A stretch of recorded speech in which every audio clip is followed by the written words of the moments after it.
오늘 주실 말씀은 디도서 3장 9절에서 15절입니다. 한 절씩 교독하시고 마지막 절은 합독하겠습니다. 그러나 어리석은 변론과 족보 이야기와 분쟁과 율법에 대한 다툼은 피하라.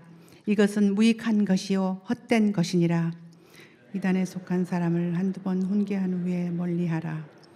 이러한 사람은 내가 아는 바와 같이 부패하여 스스로 정죄한 자로서 죄를 짓느니라. 내가 아데마나 두기고를 내게 보내리니 그때에 내가 급히 니고볼리로 내게 오라. 내가 거기서 겨울을 지내기로 작정하였노라. 율법 교사 세나와 및 아볼로를 급히 먼저 보내어 그들로 부족함이 없게 하고 또 우리 사람들도 열매 없는 자가 되지 않게 하기 위하여 필요한 것을 준비하는 좋은 일에 힘쓰기를 배우게 하라. 나와 함께 있는 자가 다 내게 무난하니 믿음 안에서 우리를 사랑하는 자들에게 너도 무난하라. 은혜가 너희 무리에게 있을지어다. 아멘. 이경희 목사님께서 피할 것, 멀리 혹은 가까이 할 사람들이라는 제목으로 말씀 전해 주시겠습니다. 샬롬. 네, 오늘 본문은 디도서 마지막 인사에 해당되는데요. 우리가 피해야 할 것들이 무엇인가, 그리고 우리가 멀리 해야 될 사람들, 그리고 가까이 해야 될 사람들이 누구인가에 대해서 말씀하고 있는 내용입니다. 먼저 피해야 될 것 4가지를 말씀하고 있는데요. 9절 말씀 다시 한번 같이 읽겠습니다. 그러나 어리석은 변론과 족보 이야기와 분쟁과 율법에 대한 다툼은 피하라. 네, 여기서 피하라고 하는 이 단어는 도망가라 이런 뜻이 아니고요, 억제하라 이런 뜻입니다. 이 페리스테미라고 하는 이 단어는 그 격투기에서 사람을 넘어뜨리고 올라타서 손과 발을 꼼짝 못하게 억제하는 그런 용도로도 쓰이는 단어입니다. 상대방을 억제하라 이런 뜻이 아니고 내 안에 있는 이러한 4가지 그 악한 일들을 억제하라는 것입니다. 우리가 가장 먼저 피해야 될, 억제해야 될 첫 번째가 바로 어리석은 변론입니다. 이것은 신학적인 논쟁을 금하는 게 아닙니다. 우리가 진리를 알기 위해서 토론하는 것은 얼마든지 필요하고 바람직한 것입니다. 여기서 말하는 이 변론이라고 하는 이 단어는 법적인 변호도 아니고요, 사실이나 진리에 근거하지 않은 그런 그 토론이나 이런 논쟁, 이런 것을 하지 말라는 것입니다. 자신의 주장을 합리화하기 위해서 소모적인 말다툼과 같은 그런 형태의 추론을 말하는 것입니다. 스페큘레이션이라고 하는 추론, 상상물, 상상해서 말하는 것. 요즘 말로 뇌피셜이라고 할 수도 있겠는데요.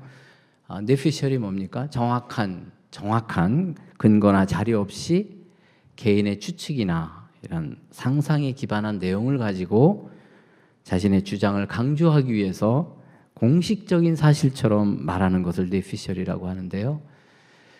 그것을 자신이 아예 밝히고 얘기하면 뇌피셜인가 보다, 사적인 견해구나, 이 정도로 넘어갈 수도 있습니다, 개인적으로. 근데 그것도 문제가 되기도 하죠. 근데 이것을 사적인 자리뿐만 아니라 SNS를 통해서 아예 공식적인 그런 통로를 통해서 팩트인 것처럼 주장하고 우기고 또 확산시킬 때 그것이 개인적인 인신공격이나 또 사회적인 혼란과 이런 문제를 부추기는 이런 문제로 발전하기 때문에 그러한 어리석은 추론은 피해야 하는 것입니다.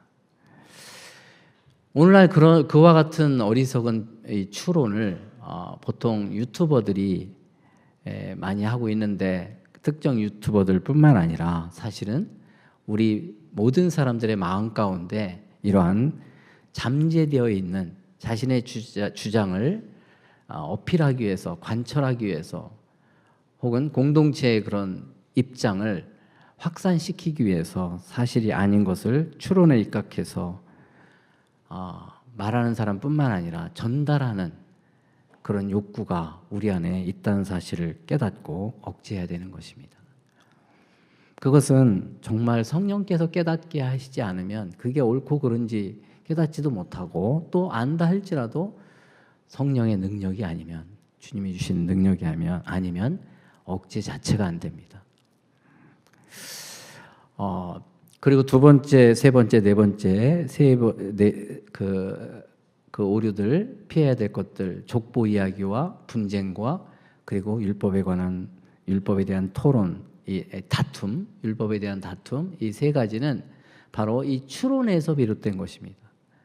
유대인들은 이런 추론에 굉장히 익숙한 사람들이었던 것 같습니다. 거기서 파생된 것입니다.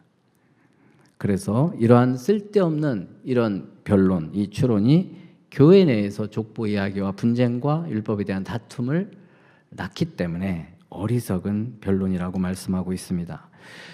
오늘 구절과 관련된 이 본문과 관련된 병행 구절이라고 할 수 있는 게 디모데전서 1장 4절부터 9절인데요. 그중에 4절 말씀을 먼저 보면 보통 이 두 번째 피해야 될 족보는 신화와 신화와 같이 언급이 됩니다. 4절 말씀 같이 한번 읽어볼까요? 신화와 끝없는 족보에 몰두하지 말게 하려 함이라. 이런 것은 믿음 안에 있는 하나님의 경륜을 이름보다 도리어 변론을 내는 것이라. 네. 족보라고 하는 것은 창세기에 나오는, 유대인들의 족보는 창세기에 나오는 족장의 후손과 이 가계를 다루는 것이라면, 이 신화는 족보에 대한 전설적인 이야기들을 말하는 것입니다. 유대인들은 자신들의 그 선민의식, 이 선민 사상을 강화하는 이러한 방편으로 아브라함과 제사장들의 이러한 가상적 족보를 만들어서 가문에 대한 그런 허구적인 전설을 만들어냈습니다.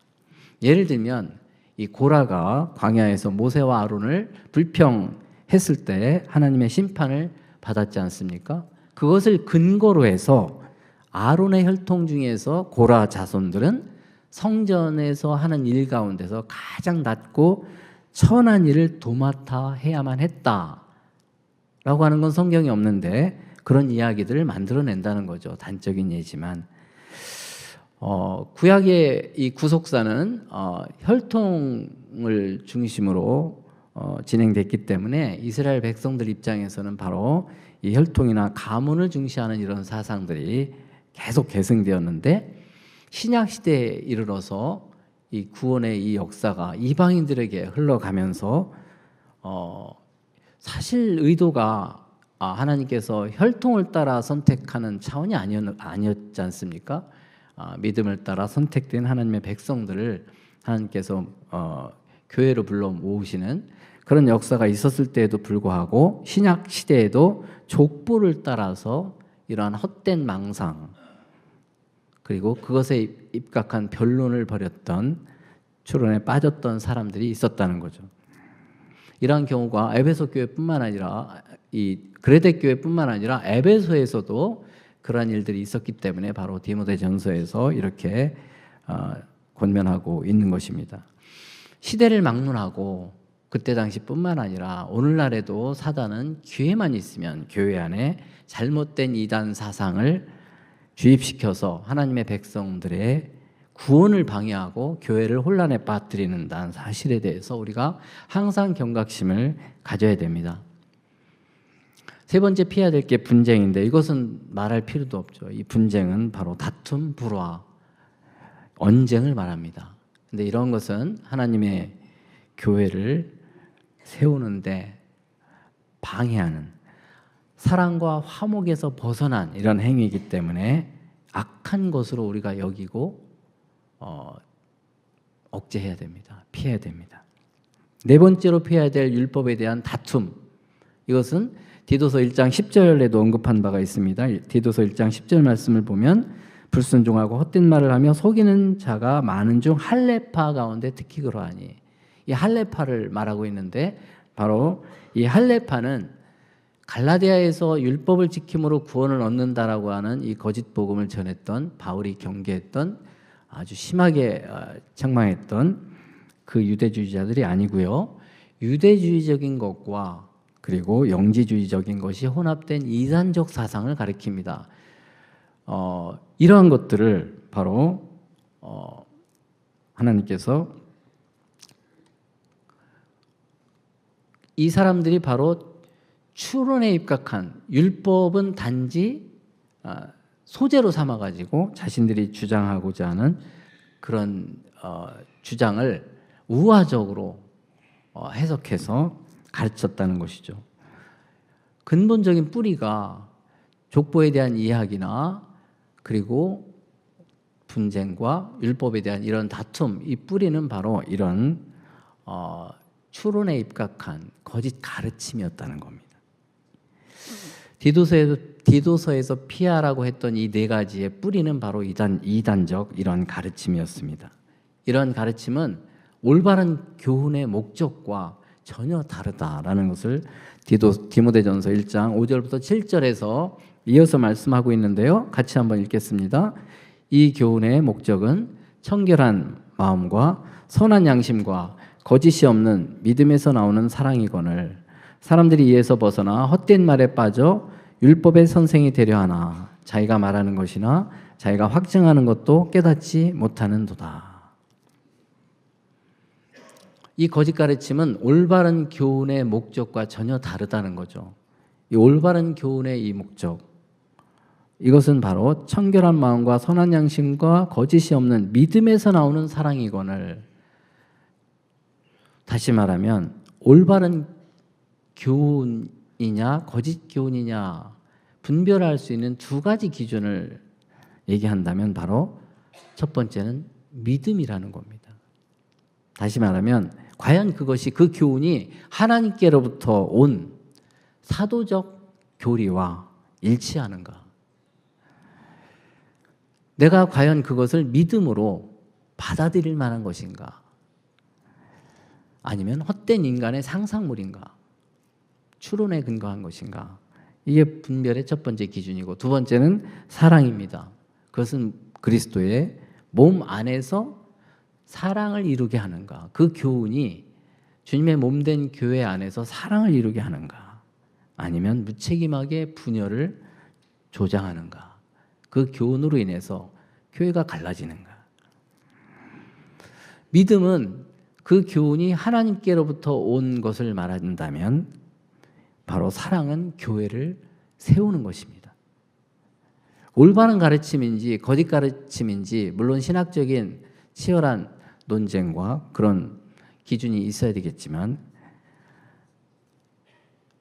우리가 과연 그 교훈을 믿을 만한 성경적 근거가 있는가? 크게 보면 그렇게 먼저 따져 물어야 되는 것입니다. 그리고 그로 인해서 과연 교회가 사랑 안에서 하나됨을 이루게 하는가? 이것이 바로 기준이 되는 것입니다. 마태복음 7장을 보면 예수님께서 산상수훈에 거짓 선지자들은 그 열매로서 정체성을 드러낸다고 말씀했는데요. 마태복음 7장 말씀 한번 보시면 거짓 선지자들을 삼가라. 양의 옷을 입고 너희에게 나오나 속에는 노략질하는 일이라. 그들의 열매로 그들을 알지니 이러므로 그들의 열매로 그들을 알리라. 열매로 안다고 말씀하고 있습니다. 거짓 교사들은 바로 그리스도인들 하여금 믿음과 사랑에서 벗어나서 변론과 족보 이야기와 분쟁과 율법에 대한 다툼 이런 것을 가져오기 때문에 그러한 열매로서 자신의 거짓된 정체성을 드러낸다고 말씀하고 있는 것입니다. 그레데 교회 안에 그런 거짓 선지자들이 있었다는 것입니다. 그러므로 바울은 그런 거짓된 가르침을 가르치는 사람을 이단에 속한 사람이라고 말하고 한두 번 훈계한 후에 멀리하라고 당부합니다. 10절 말씀 다시 같이 읽어볼까요? 이단에 속한 사람을 한두 번 훈계한 후에 멀리하라. 이단이라는 말은 다를이 끝단, 한자로는 이렇게 의역을 했는데요. 거의 같지만 끝이 다르다 이렇게 번역을 했는데 사실 이 이단이라는 단어 하이레티콘이라고 하는 이 단어는 원래 뜻은 견해, 학파, 종파 뭐 이런 뜻입니다. 그러니까 그거 자체는 부정적인 의미가 아닙니다. 그런데 그 학파, 종파 어떤 자기들이 주장하는 그 이론을 주장하는 사람들이 그 견해를 고집함으로 인해서 분파나 당파를 만드는 이런 사람들로 전락해서 이 단어가 분열을 초래하는 사람, 당파 싸움을 좋아하는 사람이라고 번역을 하게 된 것입니다. 그레데 교회의 이 거짓 교사들은 바로 교회의 분열을 초래하는 이단에 속한 사람이라고 말하고 있는 것입니다. 이런 거짓된 가르침으로 말미암아 그런 그레데 성도들이 피해야 될 것들, 억누려야 될 것들을 조장하는, 그래서 그것을 만들어내는, 교회 내 그러한 문제들을 만들어내는 거짓 교사들을 멀리하라 이렇게 가이드하고 있는 것입니다. 여기서 한두 번 훈계한 후에 멀리하라, 이 말씀은 바로 이 교회 안에 이 치리하는 2단계 혹은 3단계를 말씀하고 있는 겁니다. 한 번 훈계하라, 그리고 안 들으면 2번째 훈계하고, 아니면 멀리하라 이렇게. 근데 훈계하라고 하는 것은 가르친다 이런 뜻이 아니고요, 경고한다라고 하는 그런 뜻입니다. 타이르는 것입니다. 타이르고 경고한다는 뜻입니다. 교회 안에 이런 사람들에 대해서 절차를 거치 무조건 쫓아내지 말고 한 번, 2번 경고하고, 그래도 회개하지 않고 용서와 회복을 위해서, 교회 하나됨을 위해서 그런 기회를 거절한다면 아예 멀리하라는 것입니다. 이 멀리하라는 것도 좀 적극적으로 단절하라는 그런 강한 의미가 들어 있습니다. 이것이 공식적으로 교회에서 출교하라 이런 뜻인지는 확실하진 않지만 거부하라는 것은 명백합니다. 우리가 모든 사람과 다 가까이 할 수 있는 것은 아닙니다. 특히 하나님을 믿는 사람들은 진리 안에서 우리가 하나 될 수 있는 것이고, 진리 안에서 하나 되는 것인데, 거짓 가르침을 가르치면서도 인정하지 않고 고집하는 사람은 아예 멀리하라. 근데 우리가 좀 헷갈리는 게 디모데후서 2장 말씀을 보면 약간 그 혼란스러운 부분이 있습니다. 디모데후서 2장 24절부터 26절 한번 같이 읽어볼까요? 주의 종은 마땅히 다투지 아니하고 모든 사람에 대하여 온유하며 가르치기를 잘하며 참으며 거역하는 자를 온유함으로 훈계할지니 혹 하나님이 그들에게 회개함을 주사 진리를 알게 하실까 하며 그들로 깨어 마귀의 올무에서 벗어나 하나님께 사로잡힌 바 되어 그 뜻을 따르게 하실까 함이라. 디도서 3장 10절 말씀과 디모데후서 이 본문 말씀이 어떻게 보면 좀 다른 것 같이 보이지 않습니까? 그런데 그 교훈의 대상과 이 상황이 다르다는 사실을 아셔야 됩니다. 이 디모데후서 말씀은 바로 교회 리더로서 교회 안에 실족한 성도 중에 실족한 사람들에 대해서 온유함으로 훈계하라고 말씀하고 있는 겁니다. 사실 신앙생활을 하다 보면 실수할 수 있거든요. 완벽할 수 없죠. 실수할 수 있습니다. 죄를 지을 수 있습니다. 그런 사람들에 대해서 교회 리더로서 온유함으로 훈계하라고 말씀하고 있는데, 디도서 3장 말씀은 거짓 교훈을 가르치고 퍼뜨리는, 돌이키지 않으면 이제 완전한 이단이 되는 건데요. 어쨌든 그런 이단적 가르침을 계속 퍼뜨리고 있는 사람들에 대해서 절차를 밟아서 말을 안 들면 아예 멀리하라라고 얘기하고 있는 것입니다. 우리가 잘 아는 예수님께서 마태복음 18장에 보면 죄를 지은 교인에 대해서 징계하는 과정을 좀 구체적으로 말씀하고 있지 않습니까? 마태복음 18장에 보면 내 형제가, 이 형제는 뭡니까? 교회 안의 성도를 얘기하는 거죠. 교회 안의 성도가 죄를 범하거든, 이 죄라고 하는 것은 여러 가지 죄를 다 포함하는 거죠. 이단적인 가르침도 포함할 것입니다. 근데 그런 사람이 발견됐을 때 예수님은 4단계를 얘기하죠. 첫 번째, 먼저 1대1로 상대해라. 그 사람과만 상대해라. 그래서 권고해라. 이건 명백하게 잘못된 경우에 해당되는 겁니다. 그래서 권고하라는 거죠. 그래서 들으면 내 형제를 얻은 것이요, 만일 듣지 않으면 그 다음에 바로 내치는 게 아니라 한두 사람 데리고 가서 두세 증인을 입으로 말마다 확증하게 하라. 명백한 죄에 대해서 확증하라는 거죠. 확인시켜 주라는 겁니다. 그런데 그래도 듣지 않거든 교회에게 말하라. 3번째 단계. 교회의 이름으로 경고하라는 것입니다. 그래도 듣지 않으면 마지막 단계가 이방인과 세리와 같이 여겨라. 개인적으로 멀리하는 차원이 아닙니다. 개인적으로 쫓아내라는 것이 아닙니다. 공동체의 이름으로 분명한 죄에 대해서 권위를 가지고 출교하라고까지 얘기하는 것입니다.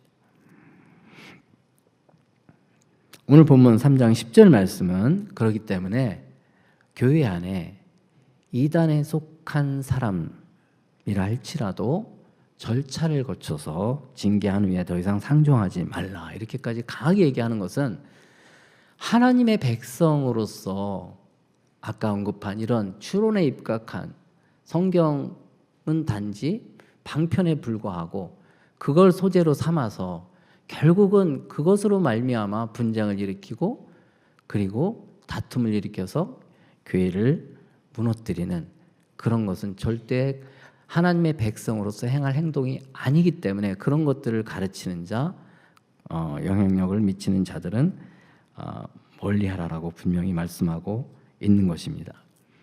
오늘날에는 초대교회에 비해서 훨씬 더 많은 이단들이 출몰하고 또 신학도 발전했기 때문에 이단에 대한 어떤 기준이 좀 더 세밀하게 정교화될 필요가 있겠고 또 여러 이단들을 분별하기가 쉽지 않은 시대에 우리가 살고 있습니다. 그렇지만 분명한 기준은 예나 지금이나 바로 이단에 대한 그 근본적인 기준은 바로 성경과 이 사도적 가르침이라고 하는 것은 변함없는 사실입니다. 그거에 입각해서 분별을 해야 될 것입니다. 함부로 정죄하면 안 되겠죠. 초신자들은 아직 신앙의 연륜이 짧고 어리기 때문에 기준이 명확하지 않기 때문에 이런 이단에 쉽게 미혹될 수 있다고 치지만 나름대로 신앙생활을 오랜 신앙 경력을 갖고 훈련받은 사람들은 계속 끊임없이 배우고 성경에 대한 이해를 계속 도모하지 않으면 자기의 주관적인 해석에 빠져서 그게 마치 정말 100% 옳은 것처럼 확신하고 가르침으로 인해서 그게 잘못된 것을 모르고 오히려 주범이 될 수 있습니다. 교회 안의 신앙생활을 오래 한 사람이 오히려 그런 확신에 빠져서 가르치는 이단적 가르침의 주범이 될 수 있다는 사실에 대해서 우리가 경각심을 가져야 되는 것입니다.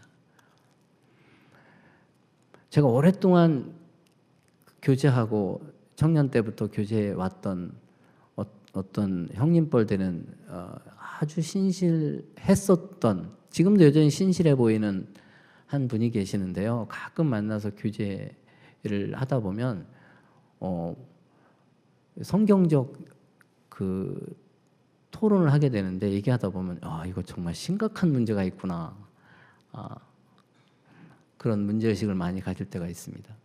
개인적으로는 그런 이단적 사상을 갖고도 누가 얘기하지 않으면 돌이킬 수 없을 수 있겠지만 공동체 안에서는 그런 가르침이 허용돼서는 안 될 것입니다. 3장 11절 말씀 보면 같이 한 번 더 읽어볼까요? 이러한 사람은 내가 아는 바와 같이 부패하여 스스로 정죄한 자로서 죄를 짓느니라. 여기서 부패하다라고 하는 이 단어는 옆길로 빠져나가다, 비껴가다, 왜곡하다라는 뜻을 갖고 있습니다. 이게 수동태인데요. 이것은 뭐냐면 다른 무엇인가에 내가 붙잡혀서 있는 상태를 말하는 것입니다. 그러니까 이단적 가르침을 가르치는 사람들은 바로 다른 그 어떤 힘에 사로잡혀서 사단의 하수인 역할과 같은 그런 역할을 하고 있다는 것을 암시하고 있는 것입니다. 그런 자들은 스스로 정죄하는 자, 그렇게 얘기하고 있습니다. 자신이 죄를 짓고 진리를 떠난 사실을 알면서도 어쩔 수 없이 끌려가는, 그런 의도적으로 또 그를 즐기는 그런 상태를 얘기하고 있는 것입니다. 이것은 단순히 도덕적인 잘못, 그런 이전에 목표와 방향의 문제입니다. 그것이 잘못되었기 때문에 그런 사람은 열심히 할수록 더 문제가 되는 거죠. 거듭 경고를 받고도 회개하지 않으면 스스로 단죄하는 그런 결과를 자초하는 거라고 말씀하고 있는데, 시편 1편 5절에 보면 이런 사람들은 의인의 회 중에 들지 못할 자라고 얘기하고 있고요. 데살로니가 후서 1장에 보면은 이렇게 경고합니다. 같이 읽어볼까요? 악한 자의 임함은 사단의 역사를 따라 모든 능력과 표적과 거짓 기적과 불의의 모든 속임으로 멸망하는 자들에게 임하리니 이는 저희가 진리의 사랑을 받지 아니하여 구원함을 얻지 못함이니라. 우리가 이런 사람 멀리 해야 됩니다. 그런데요, 바울은 마지막으로 가까이 해야 될 사람들에 대해서 말씀합니다. 디도에게 아데마 혹은 두기고를 디도에게 보내겠다고 하고 디도를 급히 부릅니다. 11절 말씀 또 같이 읽겠습니다. 내가 아데마나 두기고를 내게 보내리니 그때 네가 급히 니고볼리로 내게 오라. 내가 거기서 겨울을 지내기로 작정하였노라. 이 아데마와 이 두기고는 바울의 동역자들이었습니다. 아데마는 여기에 처음 언급되고 다른 데는 언급되지 않기 때문에 그가 어떤 인물인지에 대해서는 거의 알 수 없지만, 디도를 대신할 사람으로 바울이 선거하고 있다는 점에서 바울의 동역자인 것은 분명하고요. 바울이 신뢰하고 가까이 하고 신뢰하고 교회 지도자로 인정할 만한 사람이었던 것으로 추정됩니다. 에베소서 4장 12절에 보면은 바울이 두기고를 에베소로 보내거든요. 그렇다면은 디도의 후임자로는, 여기에서는 둘을 언급하고 있지만 나중에는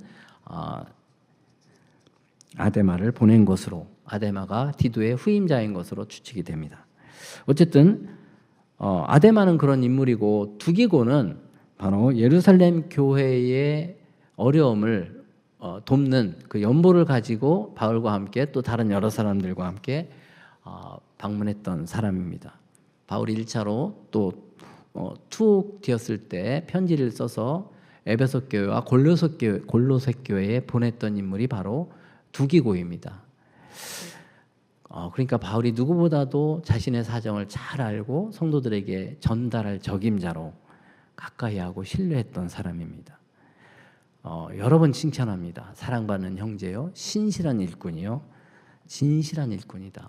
바울이 여러 번 칭찬했던, 주 안에서 함께 종된 자, 이렇게 소개하는 것으로 봐서 두기고는 참 신뢰할 만한 사람이었습니다. 바울이 이 아데마나 두기고를 보내면서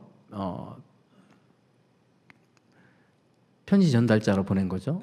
디도에게 어디로 오라고 얘기합니까? 니고볼리로 급히 오라고 하는데, 바울이 여행 중에 그쪽을 목적지로 해서 가고 있던 중에 편지를 보낸 거죠.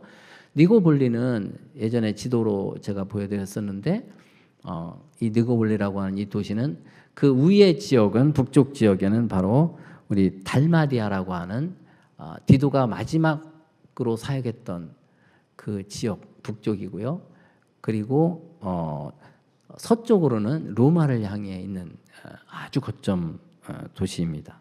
그래서 바울이 겨울을 그곳에서 보내면서 바울의 마지막 선교 여행을 구상한 것으로 봅니다. 서바나 스페인 선교를 위해서 겨울 동안에 니고볼리에서 디도와 함께 구상하려고 급히 오라고, 또 겨울에는 배가 이동하기가 어렵기 때문에 겨울이 오기 전에 빨리 오라고 이렇게 말씀하고 있습니다. 마지막 최후를 바울이 직감하고 나중에 2차 감옥에 갇히지 않습니까? 마지막 사역에 디도와 함께 동역하기를 원한 것이죠. 자, 13절에 등장하는 또 다른 동역자들이 있습니다. 13절 같이 읽겠습니다. 율법 교사 세나 및 아볼로를 급히 먼저 보내어 그들로 부족함이 없게 하고. 네, 이 세나는 역시 디두모와 마찬가지로 바로 이 본문의 아데마와 마찬가지로 오늘 여기에만 등장하는데요. 이 세나는 율법교사 세나라고 되어 있는데 유대인의 율법이 아니라 바로 로마의 율법의 전문가인 그런 정통 법률가였을 것으로 추정을 합니다. 네, 어쨌든 이 세나와 이 아볼로가 나름대로 선교 여행을 하는 중에 이곳에 들렸는데 바로 이들을 부족함이 없게 대하라 그렇게 얘기하고 있습니다. 아볼로는 너무나 잘 알고 있죠. 네. 그래서 이 부족함이 없게 하라, 이들을 부족함이 없게 하라고 하는 것은 정중한 예우를 갖춰서 필요한 것들을 채워주라는 그런 뜻입니다. 그런데 여기서 우리가 주목할 만한 단어가 바로 이 부족함이 없게라고 하는 이 단어인데요. 그 채우는 역할을 혼자 감당하지 말고 그레데 교인들과 함께 감당하라. 14절 말씀 같이 읽겠습니다. 또 우리 사람들도 열매 없는 자가 되지 않게 하기 위하여 필요한 것을 준비하는 좋은 일에 힘쓰기를 배우게 하라. 네, 바울은 이 그레데 교인들 그들을 우리 사람들이라고 호칭하면서 좋은 일 힘쓰기를 배우게 하라. 좋은 일, 여기서는 좀 더 구체적으로 말하고 있는 것입니다. 필요한 것을 준비하는, 이 필요한 것을 준비하는 좋은 일, 이게 무엇입니까? 이 필요한 것, 일상생활에서 필요한 것뿐만 아니라 절실한 필요를 얘기하는 것입니다. 이 아난카이오스라고 하는 이 단어는 정말 주목할 만한 의미 있는 단어인데요. 이 필요한, 친근한 이런 뜻인데 이러한 절실한 이 필요를 체험을 통해서 하나가 될 수 있다라고 할 때 쓰이는 단어입니다. 이 절실한 필요를 체험으로 하나됨을, 연합을 강조하는 단어입니다. 우리가 진정 가까이 할 사람은 서로의 필요를, 서로의 절실한 필요를 체험으로써 하나 될 수 있는 관계라는 것을 암시하고 있는 것입니다. 그것을 그레데 성도들이 그런 실천을 통해서 그걸 배우라 이렇게 말씀합니다. 배우라는 것은 단순히 가르치라는 것이 아니라 실천하라는 거죠. 이런 순회 사역자들의 필요를, 절실한 필요를 체험으로써 정말 하나 된다는 사실을 경험하게 하라 이런 뜻입니다. 이것이 바로 선한 영향력이고 열매 맺는 삶이라고 가르쳐주고 있는 것입니다. 사랑하는 성도 여러분, 우리가 가정에서나 교회에서나 이 나라에서 정말 절실히 필요로 하는 것이 무엇입니까? 그것은 복음과 관련된 이런 선교적인 그런 영역뿐만 아니라 구체적인 상대방이 구체적으로 필요하는 것들, 그런 것들이 발생하는데 그것들을 얼마만큼 내가 채우기 위해서 반응하고 행동하는가 살펴볼 필요가 있습니다. 특히 대한민국의 절실한 필요가 무엇입니까? 우리가 이 나라 상황을 보면서 잠못 이루는 분들이 많더라고요. 저 역시 벌떡벌떡 깨기도 하는데요. 그럴 때 하나님 기도를 시키십니다. 우리가 그렇게 염려만 하고 있거나 특정인이나 특정 단체 그룹을 원망하고 그들을 저주할 것이 아니라 우리가 하나님의 자비와 긍휼을 구하고 사랑을 구하고 은혜를 구하면서 내가 이 상황에서 행할 바가 무엇인지 도움을 구하고 성령의 이끄심을 따라 순종해야 되지 않겠습니까? 국가뿐만 아니라 우리 교회도 그렇고 또 각자 가정에서도 가족들이 절실히 필요로 하는 것들에 대해서 내가 어떻게 행하고 있습니까? 디도서 3장 15절 말씀 같이 읽겠습니다. 나와 함께 있는 자가 다 내게 무난하니 믿음 안에서 우리를 사랑하는 자들에게 너도 무난하라. 은혜가 너희 무리에게 있을지어다. 나와 함께 하고 있는 자, 바울과 함께 하고 있었던 사람들이 특별히 동역했던, 선교에 헌신했던 사람들인가, 아니면 고린도 교회로 추정되는데요. 고린도 성도들 모두를 포함하는가 확실하진 않지만 분명한 사실은 바울이 마지막 인사를 개인적인 차원에서 인사하는 것이 아니라 공동체의 이름으로 문안 인사를 하고 있다는 것입니다. 그리고 문안하는 대상도 디도서 개인에게만 하지 않고 디도가 섬기는 그레데 교회 성도들, 그들을 가르쳐서 믿음 안에서 우리를 사랑하는 자들이라고 부르면서 그들에게 문안 인사를 하고 있는 것입니다. 신앙생활은 개인적인 차원에서 하는 것이 아닙니다. 공동체적인 거죠. 바울은 여기서 우리라고 하는 것도 이런 그레데 교회와 직접 연결된 그레데 교회를 실제적으로 도왔던 특정한 일꾼만이 아니라 바울과 함께하는 모든 성도들의 이름으로 문안하고 있는 것입니다.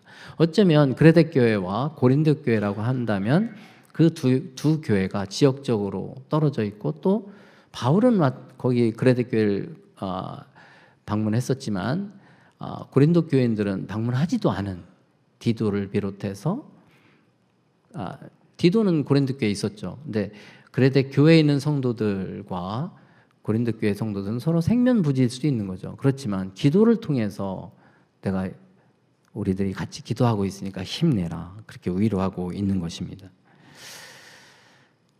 무엇이 이렇게 서로 다른 교회임에도 불구하고 서로 하나 되게 만들었습니까?